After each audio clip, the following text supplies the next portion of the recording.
Chers frères et sœurs, il est temps d'ouvrir les yeux. Nous vivons dans une époque où la dépendance financière est devenue une prison invisible. Une prison qui, bien souvent, nous oblige à faire des compromis douloureux, parfois même à mettre en danger notre foi et notre dignité.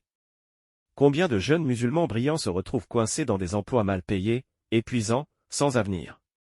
Combien de nos sœurs sont contraintes de subir des humiliations ou des injustices simplement parce qu'elles ont besoin d'un salaire pour survivre?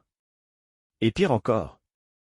Oui, pire encore, certaines jeunes filles musulmanes se retrouvent face à des patrons corrompus, qui osent leur dire, si tu veux un emploi, tu dois coucher avec moi. Est-ce à la dignité que nous voulons pour nos sœurs et nos filles? Voilà à quoi mène la dépendance totale à un système qui ne respecte ni nos valeurs, ni notre foi. Ce n'est pas un hasard si l'islam nous encourage à rechercher la richesse licite et à fuir toute situation qui pourrait nous rabaisser à vie. Le prophète, paix et salut sur lui, a dit, la main supérieure est meilleure que la main inférieure. Hadith figurant dans le recueil de l'imam Bukhari. C'est-à-dire, celui qui donne est meilleur que celui qui tend la main. Alors, pourquoi choisir de rester dépendant à vie? Pourquoi laisser nos enfants reproduire les mêmes schémas de précarité? Entreprendre, ce n'est pas seulement gagner de l'argent. C'est reprendre le contrôle. C'est refuser que d'autres décident de ton temps, de ton avenir, ou de ta dignité. Quand tu entreprends, tu choisis avec qui tu travailles. Tu décides de ton emploi du temps. Tu produis quelque chose de licite, utile, qui apporte de la valeur à la communauté.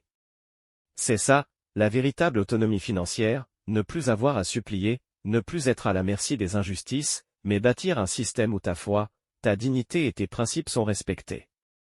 Et imagine une génération entière de musulmans qui possèdent leur propre entreprise, leur propre commerce, leur propre plateforme digitale. Des hommes et des femmes qui non seulement subviennent à leurs besoins, mais offrent aussi du travail digne et halal à d'autres musulmans. Voilà comment on bâtit une oumma forte, libre et respectée. Frères et sœurs, pensez à vos enfants. Voulez-vous qu'ils grandissent avec l'idée que la seule voie est de courir derrière un patron, d'envoyer des CV par dizaines, et de prier qu'on les rappelle? Ou voulez-vous qu'ils voient, à travers vous, qu'il est possible de créer sa propre activité, d'être indépendant, et de prospérer sans jamais compromettre sa foi? Quand un enfant grandit dans un foyer où il voit son père ou sa mère entreprendre, il apprend naturellement la valeur de l'effort, du courage et de la créativité. Il apprend que l'argent ne se demande pas, il se crée. Il apprend que la dignité passe avant le profit. Ce que nous faisons aujourd'hui détermine la mentalité de nos enfants demain. Si nous restons esclaves du système, ils le seront aussi.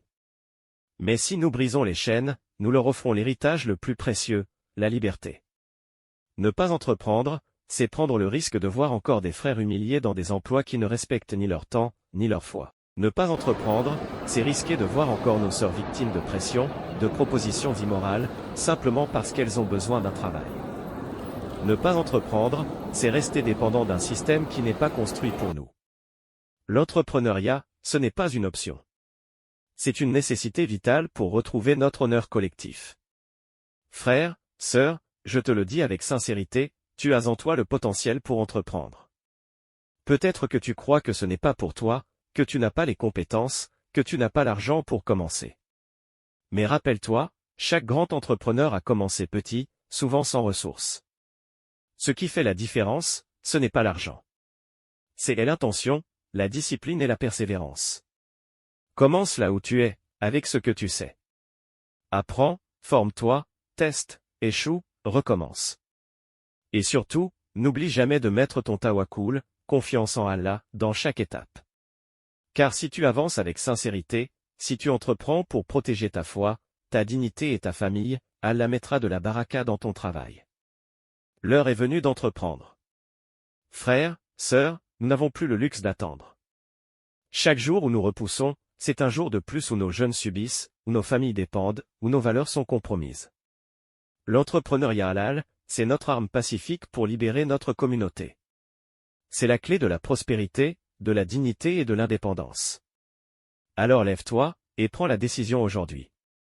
Tu entreprendras, pour toi, pour ta famille, et pour toute la Oumma. Que Allah mette la baraka dans ton intention et fasse de toi un entrepreneur de lumière.